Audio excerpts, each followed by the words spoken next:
C'est l'heure du journal de l'économie avec Karina Chabour. Bonjour Karina. Bonjour Hélène. La France et l'Allemagne célèbrent aujourd'hui les 50 ans du traité de l'Élysée. L'occasion de nous intéresser aux relations économiques parfois tendues entre ces deux poids lourds de l'UE. Oui, des poids lourds en effet. L'économie allemande pèse près de 3 000 milliards d'euros, là où la française pèse, elle, près de 2 000 milliards. La croissance allemande y est donc plus robuste, notamment grâce à une plus forte compétitivité qui en fait l'une des 3 plus grandes puissances exportatrices de la planète, là où la France n'est que 6e.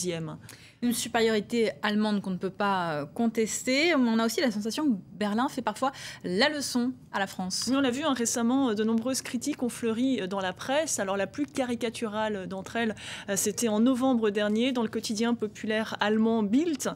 Il n'y allait pas, en effet, avec le dos de la cuillère. Il posait la question, la France est-elle en train de devenir une nouvelle Grèce? Alors hier, c'était l'ancien chancelier allemand social-démocrate, Gerhard Schröder, qui lui donnait une leçon d'économie à la France. Il donnait des leçons de compétitivité et l'appelait à administrer une cure d'austérité, une cure libérale à son économie, des réformes des retraites, du marché du travail, sur la modération salariale et la fiscalité. Il encourage notamment le gouvernement héros à approfondir les réformes actuelles comme lui l'avait fait dès 2003. Et d'ailleurs, il n'y a pas que les politiques qui pensent que chaque pays devrait apprendre l'un de l'autre. C'est aussi le cas de certaines entreprises. Les précisions de Pauline Godard. L'Allemagne et la France, 2 pays frontaliers, mais pas seulement. Et les chiffres le prouvent. 115 000 Français vivent en Allemagne, 100 000 Allemands en France. Chacun a implanté des filiales chez l'autre. Entre 3 000 et 4 000 dans chaque pays, elles emploient en France plus de 300 000 personnes, tout comme en Allemagne. Mais c'est sur le plan économique que le déséquilibre entre les 2 pays est le plus flagrant. L'Allemagne a réussi à augmenter son excédent commercial avec la France de 35,3 milliards d'euros en 2011, alors que la France, elle, se débat avec un fort déficit, plus de 16 milliards d'euros la même année. Un écart de compétitivité qui se creuse selon les spécialistes au détriment de la France. Pour Karl Dischinger, patron de cette PME qui travaille avec la région Alsace, si la France a du mal à sortir de la crise, c'est parce qu'elle n'a pas pris les bonnes décisions. Nous avons connu en 2008 exactement la même crise qu'en France. Mais en Allemagne, nous avons œuvré ensemble, entre salariés, syndicats, entrepreneurs et dirigeants politiques. Mais cet Alsacien nuance la réussite à l'allemande. Avec sa double culture, il connaît bien les forces et les faiblesses d'une entreprise des 2 côtés du Rhin. Je crois qu'il ne faut pas les imiter. Il faut prendre ce qu'on pense être bon, c'est-à-dire les systèmes, la réflexion qui est rapide, et rajouter ce qu'on a à soi-même, et puis voilà. Une certitude, le 50e anniversaire du traité de l'Élysée entre l'Allemagne et la France est l'occasion de montrer que cette amitié franco-allemande est nécessaire au bon fonctionnement de l'économie des 2 pays, mais aussi de l'Europe. La zone euro maintenant a tourné une page importante hier. L'Eurogroupe a désormais un nouveau président. Les 16 ministres des Finances ont élu le néerlandais Jeroen Dijsselbloem. Cet inconnu du grand public au nom imprononçable n'aura pas la tâche facile. En pleine crise de la zone euro, il se veut le défenseur d'une approche équilibrée. On l'écoute. Nous sommes arrivés à un point où nous devons travailler ensemble de manière constructive. Je vais m'efforcer de construire des liens entre l'Europe du Sud et l'Europe du Nord, les pays notés AAA et ceux qui ne le sont pas, les pays vertueux et ceux qui le sont moins. Pour ma part, je pense que l'austérité et les budgets équilibrés sont importants pour l'avenir de tous les pays européens. Alors pour commencer, dans les médias, il va devoir gérer 2 dossiers délicats. Tout d'abord, le plan d'aide à Chypre. Nicosie demande depuis juin une aide pour aider ses banques, entre 15 et 20 milliards d'euros, mais les discussions avec la Troïka continuent de patiner, notamment sur les privatisations.